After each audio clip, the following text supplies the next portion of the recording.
बंजा रे बंजो ओना रे बंजा, ओना रे आना रे ओना रे बंजा। मैं इस कमीने को नहीं छोड़ूंगा, चाहे कुछ भी हो जाए।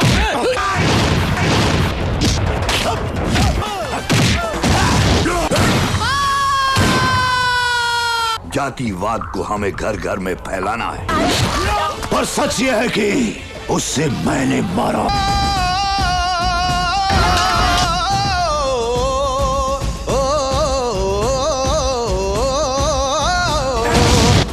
आज के बाद इन जैसा कोई भी आया तो उसका यही अंजाम होगा।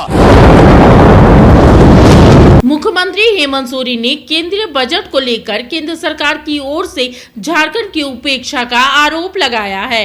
हेमंत सोरेन ने कहा है कि चुनाव की दृष्टिकोण से बनाया गया यह बजट गरीबों के लिए नहीं है। आज झारखंड के खनिज संपदा से देश का अर्थव्यवस्था चलता है। एक बड़ा हिस्सा भारत सरकार के खजाने में झारखंड के खनिज संपदा से जाता है।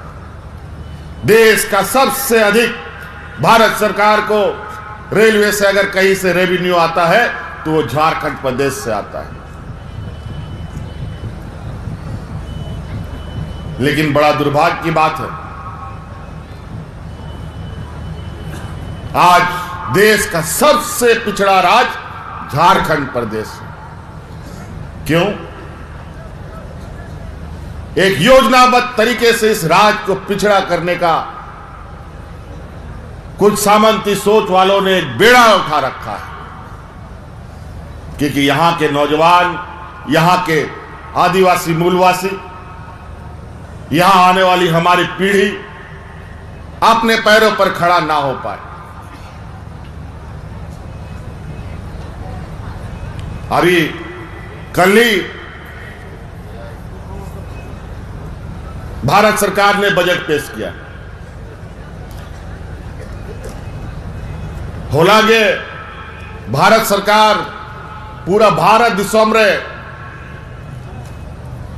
कोई कोई चेचे बोने माकवा अका का राज चेचे न्यामा अका का वर्ग, अका का समुदाय, अका का जात परिसोड़ को चेचे को न्यामा ओना होला पार्लियामेंट रे कागज दस्तावेजे प्रस्तुत का दोहो का।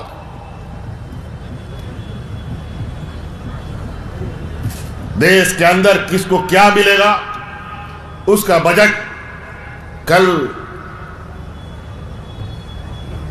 भारत सरकार ने रखा है। इतना धन प्राप्त करने वाला झारखंड प्रदेश, जिससे सरकार का खजाना भरता है, उसके लिए बड़ा ही हमें चिंता होता है कि फिर से झारखंड को ठगने का काम हुआ। कोई बात नहीं, अब ये सारी राजनीतिक हितों को साधने के लिए लोग अपने राजनीतिक एजेंडों पे काम करते हैं, लेकिन जिस तरीके से झारखंड सरकार को झारखंड की जनता, चाहे जिसने वोट दिया हो ना दिया हो, सबके लिए समान विचार रखना चाहिए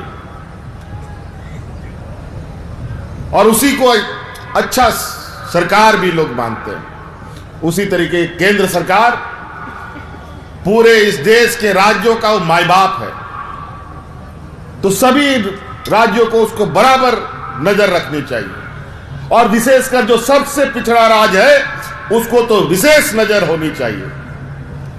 आज तो हम सिर्फ देने वाले बन गए, हमको मिलता कुछ नहीं है। इसके लिए भी लड़ाई लड़ना पड़ता, अपना अधिकार पाने के लिए लड़ाई लड़ना पड़ता।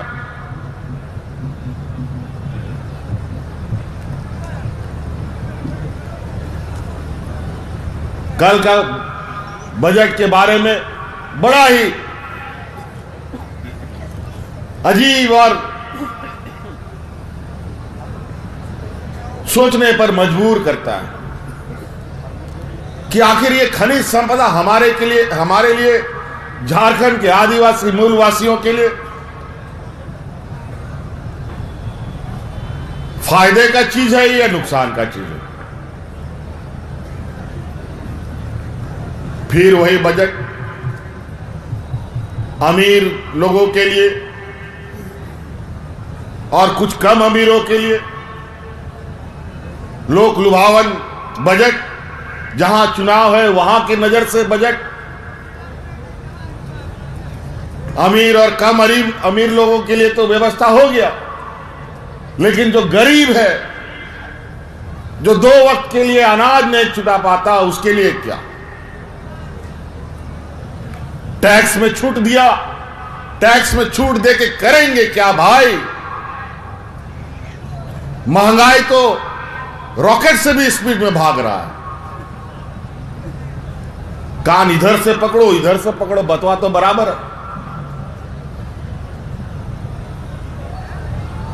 जीएसटी में तो कोई बदलाव नहीं हुआ। अगर वो घटता तो शायद टैक्स देने का कोई फायदा भी होता। कई ऐसे छोटी बड़ी चीजें, नए नए जुमला, नया नया शब्दवाली के साथ बुद्धि वाला लोग है ना, इनके पास इतने शब्दकोश हैं कि हम लोग के सर से 1 किलोमीटर ऊपर से पार हो जाए। इन लोग को पकड़ते पकड़ते हम लोग को समय लग जाता है, तब तक इतना चोट लग चुका होता है कि संभलते संभलते एक पीढ़ी पार हो जाता है।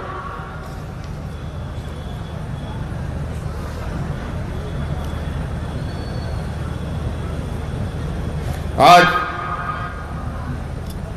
मनरेगा जैसा महत्वाकांक्षी योजना विशेषकर इस देश के जो 2 वक्त का अनाज के लिए संघर्ष करता है, उसके बजट में भी कटौती। गजब हालत है।